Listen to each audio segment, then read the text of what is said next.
আল্লাহর এক বান্দা ছিল নামাজে সেজদায়। তখন আল্লাহ রাব্বুল আলামিন তাকে ডাক দিয়ে বলে, বান্দা তুই যতই নামাজ পড়, যতই সেজদা কর, তোর জায়গা জাহান্নাম। এই কথা শুনে বান্দাটি বলল, আলহামদুলিল্লাহ। আল্লাহ তখন বলে, এই বান্দা, জাহান্নামের কথা শুনে কেউ আলহামদুলিল্লাহ কয়? বান্দা তখন বলে, আল্লাহ, জাহান্নামের মালিকও তুমি, জান্নাতের মালিকও তুমি।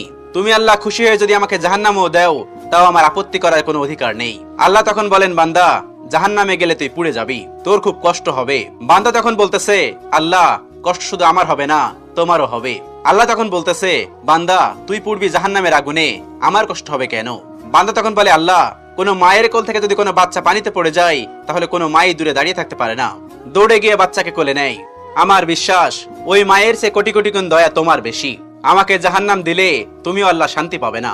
আল্লাহ তখন বলে, বান্দা, এই দলিল তুই কই পাইলি? বান্দা তখন বলে, আল্লাহ, আমাদের জাতির পিতা ইব্রাহিম আলাইহিস সালাম তোমার প্রেম মুখে নিয়ে যখন নমরুদের আগুনে পড়ে গেল, তার আগেই তুমি বলে